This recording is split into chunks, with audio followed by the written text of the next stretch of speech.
श्री गुरु नानक देव जी के 550वें प्रकाश पुरब संबंधी पंजाब सरकार ने उन्होंने ये समर्पित पंजाब के अंदर रुख लगाउण की मुहिम जिहड़ी चलाई सी, जिहदे संबंध में पंजाब के सारे पिंडां विच ग्राम पंचायतां नूं अपने अपने पिंड के रस्तियां ते सड़कों ते बरमां ते रुख लगाए सी।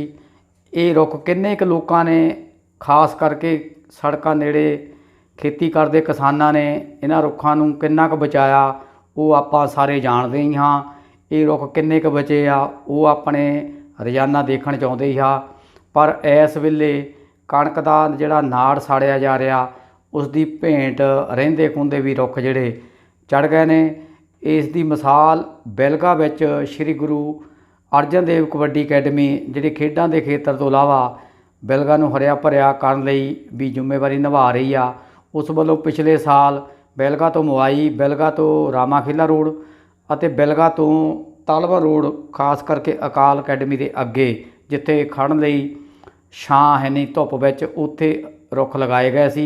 पर इन्हां सड़कों ते जिवें मुआई भी कुछ थावां ते नुकसान होया, जदों कि खेला रोड अते तालवा रोड ते सब तो वड्डा नेड़े किसानां ने कणक दी रहंद खूंद साड़न वेले इन्हां रुखां नूं नाल ही जिहड़ा आ लूह सिटिया वो नज़र आउंदा आ भी इत्थे जाणबुੱਝ के भी ये रुख इत्थे नहीं होण दित्ते जांदे।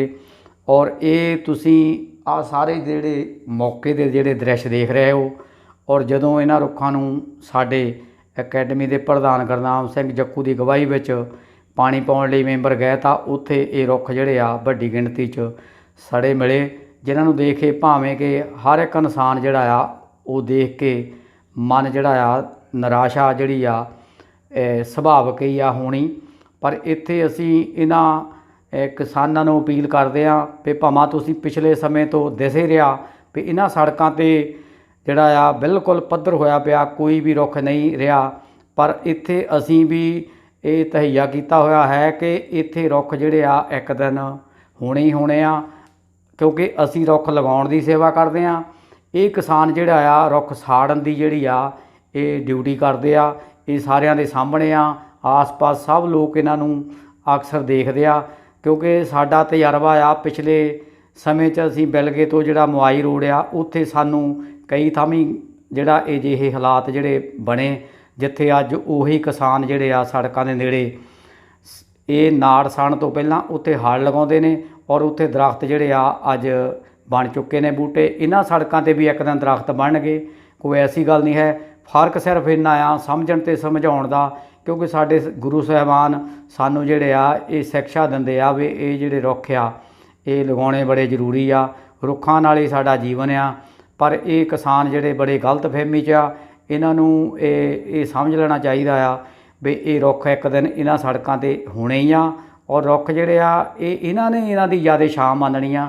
असीं तां साडी जिहड़ी कबड्डी अकैडमी आ ये इन्हां रुखां दी इन्हां पौदिਆਂ ਨੂੰ ਲਾਉਣ ਦੀ इन्हां बूटिਆਂ ਨੂੰ ਲਾਉਣ ਦੀ सेवा ही करदी आ। आओ सुणदे आ गुरनाम सिंह जक्कू हुणां ਤੋਂ उन्हां दे जिहड़े मौके ते उन्हां ਨੂੰ महसूस होया उन्हां दे विचार।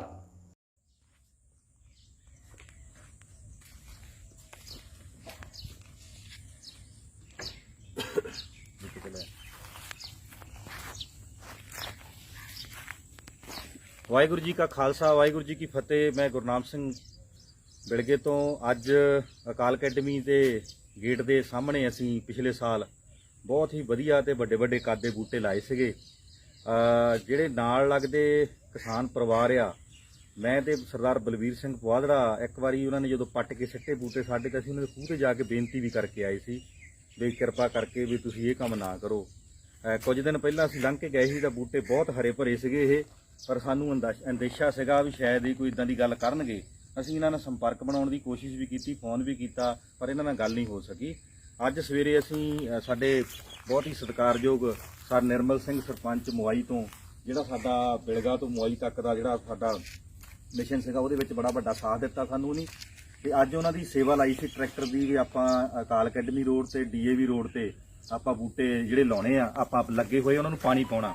पर बड़ा दुख होया जो सवेरे असीं टैंकर भर के पानी का इत्थे पहुंचे तो आउंदियां ही देखिया कि जिहड़े साडे ये पौधे सीगे ये बिल्कुल ਅੱਗ ਲਾ ਕੇ ਇਹ ਜਿਹੜਾ ਸੰਬੰਧਿਤ ਨਾਲ ਅਕਾਲ ਅਕੈਡਮੀ ਦੇ ਮੋਹਰੇ ਜ਼ਮੀਨ ਜਿਹੜੀ ਪੈਂਦੀ ਉਸ ਕਿਸਾਨ ਨੇ ਤੇ ਸਾਡੇ ਸਾਰੇ ਬੂਟੇ ਲੂਹ ਤੇ ਲਗਭਗ 15 ਤੋਂ 20 ਬੂਟੇ ਜਿਹੜੇ ਸੀਗੇ, ਜਿਹੜੇ ਕੋਈ 5-6 7-7 ਫੁੱਟ 8-8 ਫੁੱਟ ਦੇ ਬੂਟੇ ਹੋਏ ਸੀਗੇ, ਇਹ ਸਾਰੇ ਅੱਗ ਲਾ ਕੇ ਸਾੜ ਦਿੱਤੇ। ਅਸੀਂ ਕੱਲ ਵੀ ਇੱਕ ਵੀਡੀਓ ਪਾਈ ਸੀਗੀ ਜਿੱਥੇ ਅਸੀਂ ਲਿਖਿਆ ਸੀਗਾ ਵੀ ਕੀ ਗੁਰੂ ਨਾਨਕ ਦੇਵ ਦੇ ਘਰ ਦੀ ਉਹ ਬੰਦਾ ਖੁਸ਼ੀ ਲੈ ਸਕਦਾ ਆ ਵੀ ਉੱਥੇ ਲੰਗਰ ਵਿੱਚ ਬੋਰੀ ਕਣਕ ਦੀ ਦੇ ਕੇ ਉਹ ਖੁਸ਼ੀ ਲੈ ਸਕਦਾ, ਜਿਹਨੇ ਗੁਰੂ ਨਾਨਕ ਦੇਵ ਮਹਾਰਾਜ ਦੇ ਜਨਮ ਦਿਨ ਦੀ ਖੁਸ਼ੀ ਵਿੱਚ ਲਾਏ ਹੋਏ ਪਿਛਲੇ ਸਾਲ ਦੇ ਸਾਡੇ ਪੌਦੇ ਸਾੜ ਕੇ ਸੁਆਹ ਕੀਤੇ ਆ।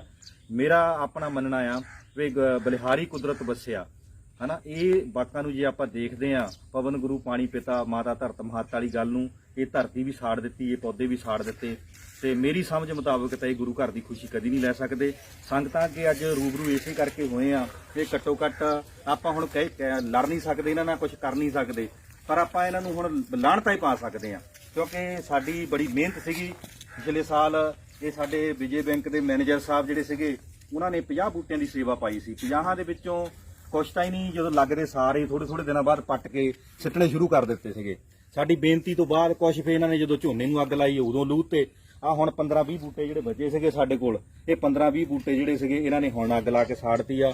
ਅਸੀਂ ਇਸ ਜਿਹੜਾ ਉਹਨਾਂ ਨੇ ਕਰਮ ਕੀਤਾ ਆ ਉਹਦੀ ਪੁਰਜ਼ੋਰ ਨਿਖੇਧੀ ਕਰਦੇ ਆ, ਤੇ ਅਸੀਂ ਮਾਲਕ ਅੱਗੇ ਅਰਦਾਸ ਕਰਦੇ ਆ ਵੀ ਇਹਨਾਂ ਨੂੰ ਕੋਈ ਸਮੱਤ ਬਖਸ਼ੀ ਜਾਵੇ ਇਹ ਜਿਹੜਾ ਇਹ ਕਾਰਾ ਕਰਦੇ ਆ, ਕਿਉਂਕਿ ਇਸ ਸੰਪਤੀ ਨੂੰ ਲੂਹ ਕੇ ਜਾਂ ਇਸ ਕੁਦਰਤ ਦੇ ਨਾਲ ਘਾਣ ਕਰਕੇ ਇਹ ਲੋਕ ਕਦੀ ਵੀ ਸੁੱਖ ਨਹੀਂ ਪਾ ਸਕਦੇ, ਕਦੀ ਮੁਨਾਫੇ 'ਚ ਨਹੀਂ ਆ ਸਕਦੇ। ਆਪਣੇ ਖੇਤਾਂ ਨੂੰ ਅੱਗ ਲਾਉਣ ਸਾਨੂੰ ਕੋਈ ਇਤਰਾਜ਼ ਨਹੀਂ, ਅਸੀਂ ਤਾਂ ਇਹਨਾਂ ਨੂੰ ਇਹ ਵੀ ਕਿਹਾ ਸੀ ਵੀ ਅਸੀਂ ਵਾਹ ਦਿੰਦੇ ਆ ਲਾਗੇ, ਪਰ ਇਹ ਗੱਲ ਜਿਹੜੀ ਸਰਕਾਰੀ ਫਰਮ ਦੇ ਵਿੱਚ ਕੋਈ ਪੌਦਾ ਲੱਗਾ ਆ, ਜੇ ਕੋਈ ਉਹਨੂੰ ਅੱਗ ਲਾ ਕੇ ਸਾੜਦਾ ਆ ਤੇ ਬੜਾ ਨਿੰਦਣਯੋਗ ਆ। ਅਸੀਂ ਇਸ ਗੱਲ ਦੀ ਪੁਰਜ਼ੋਰ ਨਿਖੇਧੀ ਕਰਦੇ ਆ। ਵਾਹਿਗੁਰੂ ਜੀ ਕਾ ਖਾਲਸਾ, ਵਾਹਿਗੁਰੂ ਜੀ ਕੀ ਫਤਿਹ।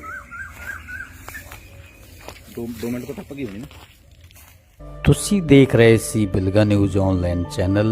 ਸਾਡੇ ਇਸ ਚੈਨਲ ਨੂੰ ਵੱਧ ਤੋਂ ਵੱਧ ਸਬਸਕ੍ਰਾਈਬ ਕਰੋ ਤਾਂ ਕਿ ਸਾਡੀਆਂ ਵੀਡੀਓਜ਼ ਦਾ ਨੋਟੀਫਿਕੇਸ਼ਨ ਤੁਹਾਡੇ ਤੱਕ ਲਗਾਤਾਰ ਪਹੁੰਚਦਾ ਰਹੇ। ਧੰਨਵਾਦ।